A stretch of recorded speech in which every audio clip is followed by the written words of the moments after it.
आदाब, मैं हूँ वसतुल्लाह ख़ान और मेरे साथ हैं ज़रार खोड़ो। समझ तो आप गए होंगे, जुमा है, आपको गुफ्तगू करनी है और हमें बहुत तहम्मुल के साथ आपको सुनना है और कम से कम बोलना है। नंबर्स भी आपको गालिबन पता होंगे, मैं दोहराए भी देता हूँ, स्क्रीन पे भी आ जाएंगे। 021 3233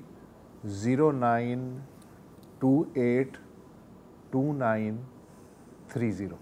कामरान अली साहब हैं नवाब शाह से, ज़रा उनसे कॉल मिलाइए प्लीज़। मैंने कहा कि आपने रोक लिया है क्यों हमें? जी, वो बोले तुम ऐसी बात अपनी जुबान पे लाए क्यों? तुम तो हो सिर्फ आदमी, हम हैं पुलिस के आदमी, बैठे हैं राह गुजर में, कोई गुजर के जाए क्यों? वाह वाह वाह वाह। अब रेमन डेविस भी आजाद होके चला गया पाकिस्तान से, कांजू भी आजाद हो गया, अचकजई भी आजाद हो गया, जोक्यो भी आजाद हो गया और ये खेतरान भी आज आजाद हो गया। और मौलाना हिदायतुर रहमान आज भी सलाखों के पीछे है और उसका जुर्म क्या है कि वो बलूचिस्तान के अवाम के लिए उनके हुकूक मांग रहा है, पानी मांग रहा है, ट्रालर माफिया से आजादी मांग रहा है। तो पाकिस्तान के अंदर ये दोहरा निजाम कब तक चलेगा? ताहयात हमारे मरते दम तक तो मुझे पूरी उम्मीद है कि यही निज़ाम चलेगा। अभी तो आप कहते हैं ना एक नहीं दो पाकिस्तान, मैं तो कहता हूँ 20-30 है। दो तो 80 की दिहाई की बात है यार। दो तो पक्के नहीं, दो तो गारंटीड है। मैं तो कहता हूँ उसके आगे भी बहुत है, फिर उसकी डिवीजन सब डिवीजन, इतनी गहराई में जाने की क्या जरूरत है। राहिल अशर साहब हैं कराची से। जी अस्सलाम वालेकुम। वालेकुम अस्सलाम। दो बात। अच्छा राहिल भाई एक मिनट, इससे पहले कि आप गुफ्तगू शुरू करें, मुझे आपसे एक बात ज़रा समझनी है। जी पूछिए। बिल्कुल। ये जब आप अपनी गुफ्तगू कर लेते हैं तो उसके बाद आप हमारा जवाब क्यों नहीं सुनते, आप निकल क्यों लेते हैं? देखिए अक्सर ये होता है कि जैसे ही मैं आपका सवाल करता हूँ ना तो लाइन ड्रॉप हो जाती है बाद दफा। कैजुअली करता हूँ, फिर मैं क्या करता हूँ, जैसे अभी मैं टीवी के सामने ही बैठा हुआ हूँ तो मैं म्यूट किया हुआ है। जैसे ही मेरा क्वेश्चन कंप्लीट होता है और कॉल ड्रॉप होती है तो मैं एकदम ये टीवी को म्यूट से खत्म करके ना मैं फिर आपका अपना जवाब फिर आप लोगों से लाइव सुन लेता हूँ। तो मतलब कि हमारे बंदे तो आप जवाब सुनते हैं क्या हमारा, या सिर्फ सवाल करके निकल लेते हैं?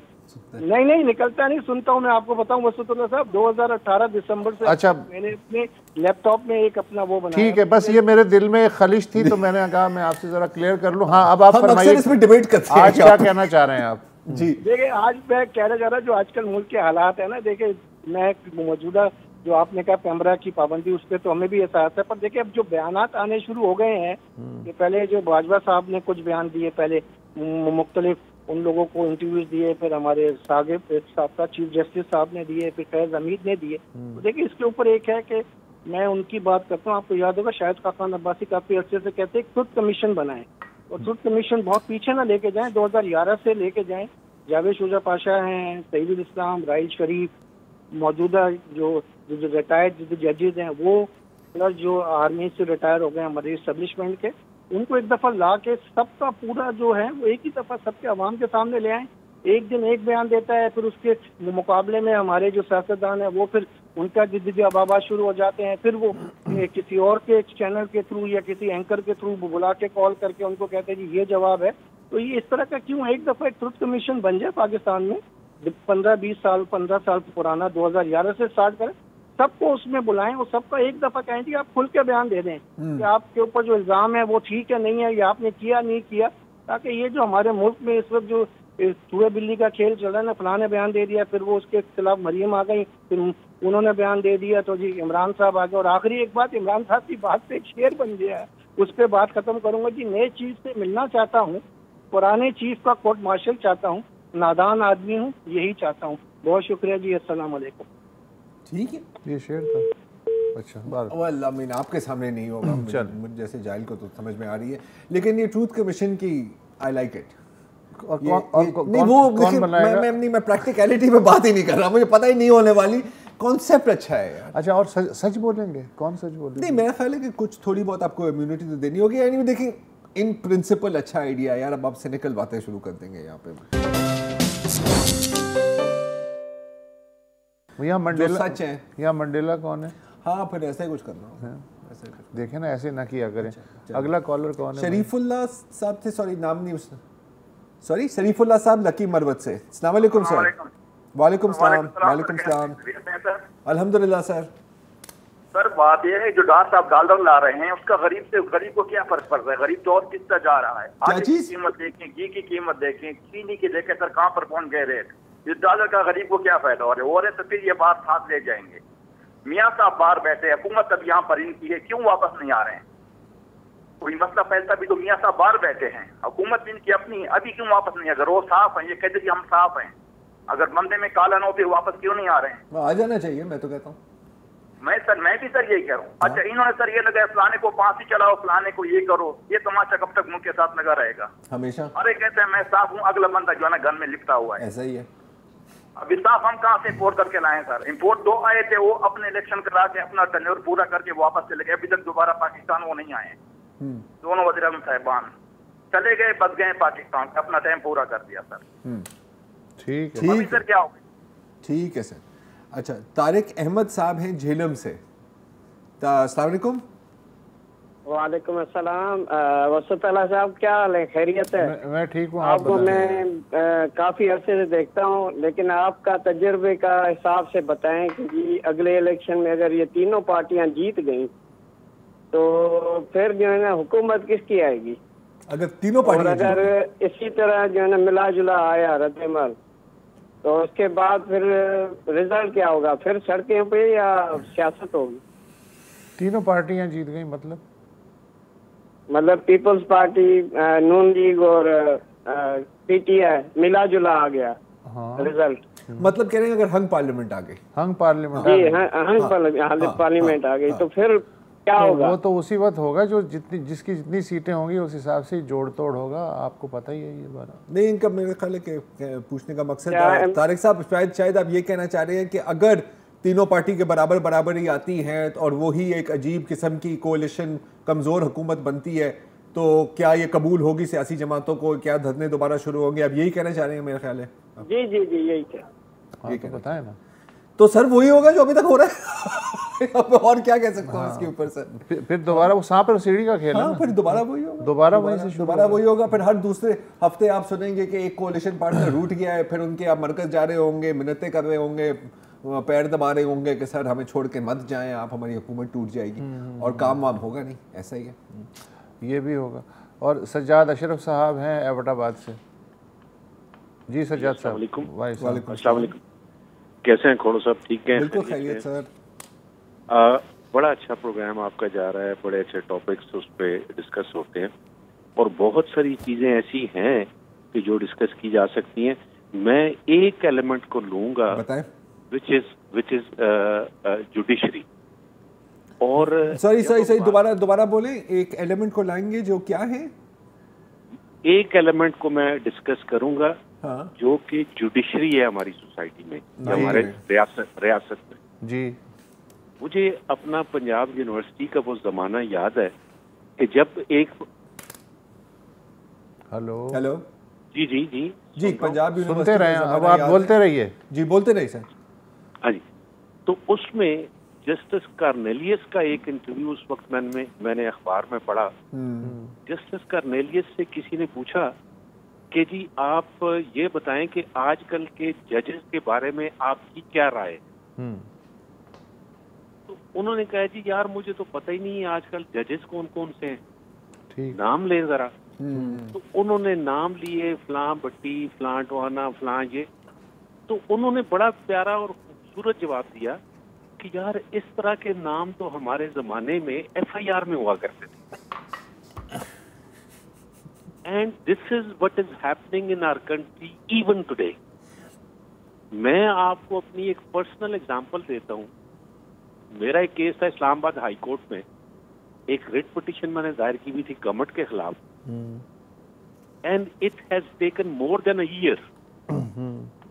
उस दिन जज साहब के पास जनाब इस तरह हुआ कि when we counted the number of the cases in the cause list, so it was about our number was eight 12।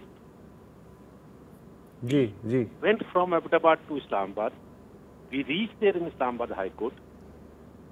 We tried to have a cup of tea first in the cafeteria, and we were in the courtroom at 10 o'clock जी in the morning. ठीक है Court was empty. Our respected Mr. Justice was not there. ठीक We asked the clerk that we have this case, what happened to it? It has been dismissed in default. वाह At 9:45 a.m.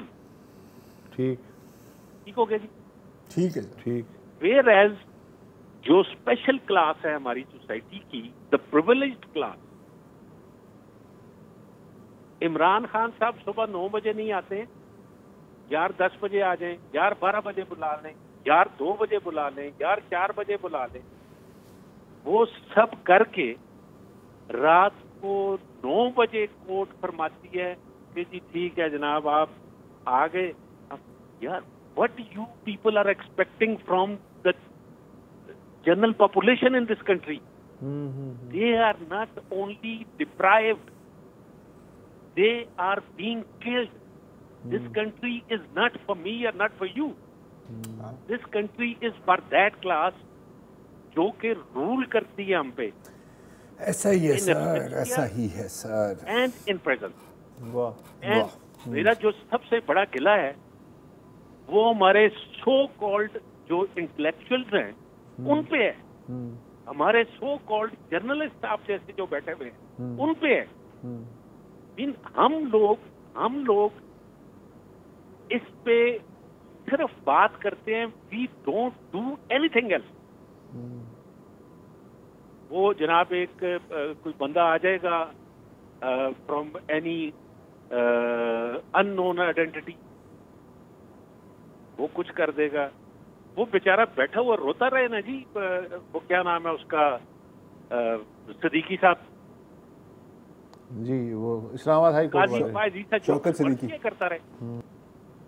क्या आप लोग उस दिन का इंतजार कर रहे हो कि जब इस मुल्क का एक एक बच्चा आपके खिलाफ उठ खड़ा हो, उस दिन के मुंतजर हैं आप लोग.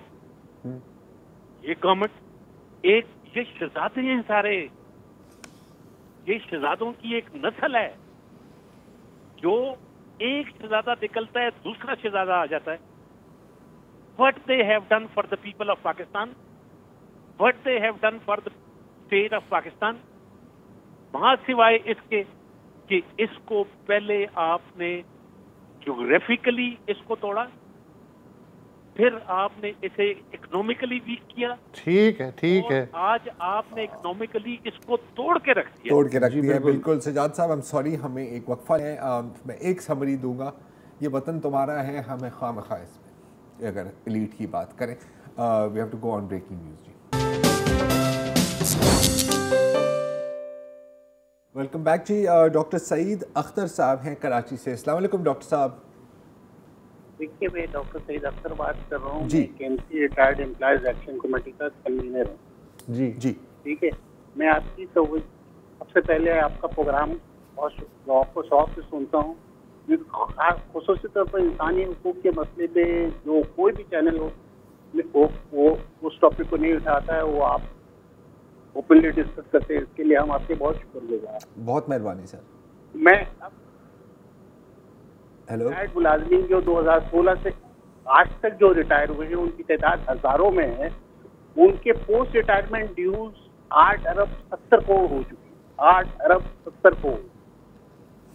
मैं खुद 2017 में सितंबर 2017 में रिटायर हुआ था. मेरी 66 साल उम्र चल रही है. मुझे भी मुकम्मल अदायगी नहीं हुई है और हमारे तमाम साथियों को नहीं हुई है. मैं आपके प्रोग्राम से अरबाब इक़्तिदार और इख्तियार से ये गुजारिश करते हैं कि बराए मेहरबानी हमारे इस इंसानी अलमिया के मसले को खुसूसी तवज्जो दे के हल करने की कोशिश करें. खुसूसी तौर पर वज़ीर आला सिंध सैयद मुराद अली शाह से मेरी ये गुजारिश है कि वो इस मसले को खुद देखें और हमें एक अजाब से निजात दिलाएं. हमारा एक साथी जो हमारा कोऑर्डिनेटर है आज आगा खान के आईसीयू के में वेंटिलेटर पे, और वो बेचारा जुलाई 2016 में रिटायर हुआ था. आज उसकी बेटी ने रोते हुए मुझे फ़ोन किया कि अंकल अखराजात बहुत हो रहे हैं और हमारे पास इतने पैसे नहीं. तो बराए मेहरबानी मैं आपके प्रोग्राम के हवाले से ये हुक्काम से गुजारिश करता हूँ कि बराए मेहरबानी इस मसले को। दूसरा हमारा एक मसला ये है कि 2019-20 में हमारे पेंशन में 15% इजाफा हुआ था और 2020-21 में 10% इजाफा हुआ था। इत्तेफाक से ये मेयर का दौर था, तो वो पेंशन हमें आज भी 25% कम मिल रही है। जो हमारा बनता है उसका 25% कम मिली, वो 15% और 10% था, वो हमें नहीं मिल पा रहा है। लिहाजा मेरी आप लोगों से गुजारिश है, वसल्लल्लाहु खान सर, आपसे, ज़रार खोड़ो साहब से, कि आप लोग बहुत तफसील से इंसानी हुकूक के लिए भी एक इंसानी अलमिया है जो कराची में जन्म ले रहा है और कराची के जी डॉक्टर साहब, ये जाहिर है कि हम तो पिछले जब से ये प्रोग्राम शुरू है ये गुफ्तगू सुन के बस ये है होता है पहले कि दिन से हर दफ़ा महकमा बदल जाता है, कभी वो EOBI हो जाता है, कभी वो KMC हो जाता है, कभी वो टेली कम्युनिकेशन के मुलाजमीन हो जाते हैं। वही नाअहलियत है, वही बेहिसी है, वही करप्शन है और वही लाखों मुलाजमीन हैं जो जिनकी ज़िंदगी मैं ये समझता हूँ कि उन्हें ज़िंदगी में ही जहन्नुम में धकेल दिया गया है सारी उम्र उस महकमे को देने के बाद भी। ये सूरत हाल है और ये कुछ महकमों के साथ है और कुछ महकमों के साथ बिल्कुल डिफरेंट तरीक़े का सलूक होता है। आपको तो पता है निज़ाम क़वानीन भी 2 हैं, रियासतें 2 से ज़्यादा हैं और महकमों के साथ सलूक भी जो है वो भी खानों में बटा हुआ है। कुछ थोड़े से फेवरेट्स हैं, कुछ बिल्कुल निगलेक्टेड हैं और कुछ खाक हैं, बिल्कुल रांदा दरगाह हैं और बदकिस्मती से आप लोगों का शुमार उन्हीं इदारों में होता है। अगर कोई सुन रहा हो इससे ज़्यादा क्या कह सकते हैं। बेहिसी के रोशनदान में रोशनी का दाखिला। मैं तो बहुत तल्ख हकीकत जो है ना वो सर कि अगर ये मसला अब तक नहीं हल हुआ ना तो शायद ये कभी हल नहीं होगा, स्पेशली आजकल के हालात। ये मसला है इन लोगों के लिए, हाँ, जिन्हें हल करना है उनके लिए ये मसला नहीं है यार। चलो सही। मोहम्मद इश्तियाक साहब हैं उकाड़ा से। अस्सलाम वालेकुम सर। अस्सलाम वालेकुम सर। वालेकुम सलाम। सर उम्मीद है आप सब खैरियत से होंगे, अल्लाह आपको खुश करम रखे। आमीन सर, आपको भी। अच्छा, दूसरा ये है कि ये हमारी मेरे ख्याल में विजुअल तो नहीं हमारा ये प्रोग्राम चल रहा है, फिलहाल तो ऑडियो ही चल रहा है क्योंकि सामने बिलावल साहब की तकरीर अभी सर ये रिकॉर्डिंग हो रही है, ये इंशाल्लाह फिर हम रिपीट में चलाएंगे। अच्छा जी। अच्छा सर, मैं ना क्विकली कुछ बातें करना चाहूँगा आपके मेहरबानी से, अगर आप इजाज़त दे रहे तो। सर बिस्मिल्लाह करें। सर सबसे पहले मैं ये कहना चाहूँगा कि जो हमारे मुल्क की हालात आए, मसलन सबसे पहले जी हमने कर्ज लिए, तो सर ये गुजारिश ये है कि अवाम ने कर्ज नहीं लिए। जिन लोगों ने कर्ज लिए जहाँ लगाए सख्त जुडिशियल सिस्टम बनाना चाहिए और उनसे जो है ना ये जो चंद 3-4 जमातें जो अब तक रही मुसल्लत या कुछ और लोग रहे सर, उनका जो है ना वो सबसे पहले एहतसाब होना चाहिए, एक बात। फिर सर ये जो हमारी कोर्ट्स हैं, मैं ना कुछ पॉइंट्स मैंने बनाए हैं, मैं उन पॉइंट्स के हवाले से बात करता जाऊंगा, तो फिर आप देखें सर। फिर हमारी कोर्ट्स अगर देखे जाए तो पूरी की पूरी कोर्ट सिर्फ 3-4 फैमिलीज के इश्यूज को डिस्कस कर रही होती हैं पूरे मुल्क के अंदर। आप देख लें, मतलब है कि आप कराची से शुरू हो जाएं और आप इस्लामाबाद तक, हमारी जितनी कोर्ट्स हैं वो सारी की सारी चंद फैमिलीज को ही डिस्कस कर रही हैं। अच्छा जी, अब सर फिर क्यों ना, मतलब है करप्शन क्यों ना हो, क्योंकि फैसले जो नहीं होने इन टाइम, आप ब्यूरोक्रेसी उठा लें, आप हर महकमे हर डिपार्टमेंट के एक PN से लेके हाईएस्ट लेवल का रैंक देख लें सर, जिसकी जितनी इस्तात है वो उस हिसाब से इस मुल्क को खा रहा है, लूट रहा है। ठीक है सर, मैं सर एक मिसाल दूंगा। हम कहते हैं कि हम एग्रीकल्चरल लैंड हैं सर, न्यूजीलैंड जो है उसने अपने एग्रीकल्चर और फार्मिंग पे ऐसी जबरदस्त उन्होंने वर्किंग की कि वो इस वक्त दुनिया का सबसे बड़ा मतलब है एक्सपोर्टर है हर लिहाज से। सर हम चाहें तो हम एग्रीकल्चर के अंदर बहुत अच्छा कर सकते हैं, फार्मिंग के अंदर बहुत अच्छा कर सकते हैं। उसके लिए बेहतर होगा कि ये जो हम एग्रीकल्चर लैंड को हाउसिंग सोसाइटीज जो लोग पैसे वाले हैं वो हमारी एग्रीकल्चर लैंड जो बहुत ही आला किस्म की प्रोडक्शन दे रही है सर, उसको बर्बाद करके और उस पे ना वो इन्वेस्टमेंट कर रहे हैं सर। सर लोगों को मतलब इतने घर चाहिए नहीं है। नहीं सर, पता है सर, बिल्कुल जी। हाँ जी, वो प्लॉटिंग कर करके सर जी सारा हमने किधर जाना है सर? अगर हमने ये सारे हाउसिंग सोसाइटीज में बना के खाएंगे कहाँ से सर? नहीं, हम फाइलें खाएंगे जी। और सर फिर दूसरे नंबर पे ये मैं कहूँगा कि अब ये जो हमारे कुछ एक दोस्त पहले पेंशन की बात कर रहे थे सर, माजरत के साथ इस वक्त हमारा अगर रेलवे का ही डिपार्टमेंट ले लेना तो जो पेंशनर्स हैं वो जो हाजिर सर्विस लोग हैं उनसे ज्यादा हैं। उतनी उस महकमे की मतलब जो आता है ना सर, वो अंधाधुंध अपने हिसाब से अपने इलाके के लोग उसमें भर्ती करता जाता है, हर महकमे में करता जाता है, उसकी रिक्वायरमेंट इतनी होती नहीं है। और फिर जो नेक्स्ट आता है ना बंदा, वो फिर उनको निकालना शुरू कर देता है। अब मतलब है वो उसको समझ नहीं आ रही होती कि मैं करूं क्या। हमारे पेंशनर्स जो है ना सर रेलवे के ही सर, वो हाजिर सर्विस लोगों से ज्यादा हैं। अच्छा, फिर हमारे जो हाई लेवल के रैंक्स है सर, वो इतनी हाई पेंशन मिल रही होती हैं, उनको फ्री इलेक्ट्रिसिटी मिल रही है, हालांकि वो अगर चाहें तो अपनी सैलरी के अंदर सारा अरेंज कर सकते हैं अपने अखराजात। सर अगर एक मैं स्कूल टीचर होके, आप एक एंकर होके अपने क्या आपको कोई फ्री इलेक्ट्रिसिटी है, आपको फ्री फ्यूल है, ठीक है आपका डिपार्टमेंट देता होगा, वो एक प्राइवेट डिपार्टमेंट है, दे सकता है, लेकिन सरकार के खाते में हर चीज फ्री, उनके mobile free sir, luxury free, मैं कहता हूँ कि हर चीज फ्री। और वो जो ऊपर से उनको आमदनी होती है वो पता नहीं कहाँ से क्या क्या है। और फिर एग्रीकल्चर लैंड मिलती है बाज महकमों में, तो रिटायरमेंट के बाद सर आपको एग्रीकल्चर लैंड भी मिलती है, आपको प्लॉट्स मिलते हैं, आपको बने बनाए घर मिलते हैं, और वो कोड़ियों के भाव मिलते हैं सर। और वो जमीन किसकी है? वो सरकार की है, वो आवाम की है। अच्छा तो सर ये तो सब है, बॉटम लाइन क्या है? हमारे पास वक्त कम है, बॉटम लाइन दे दें प्लीज। सर बॉटम लाइन ये है कि हम मतलब आप इतने ज़हीन लोग आके टीवी पे बैठते हैं, बॉटम लाइन ये है कि सर इन मसाइल का हल, हम मिसाल तो डिस्कस करते हैं सर, इनको हल इस सारी करप्शन को हल करेगा कौन सर? ठीक है, ये एक सवाल है बहरहाल जो जिसके पास किसी के पास कोई जवाब नहीं है। हाँ जवाब है और हम सामना भी नहीं करना चाह रहे उस जवाब का, सच्ची बात तो ये है। आज के लिए इतना ही वक्त है, तो इंशाल्लाह मंडे को मुलाकात होगी। खुदा हाफिज़।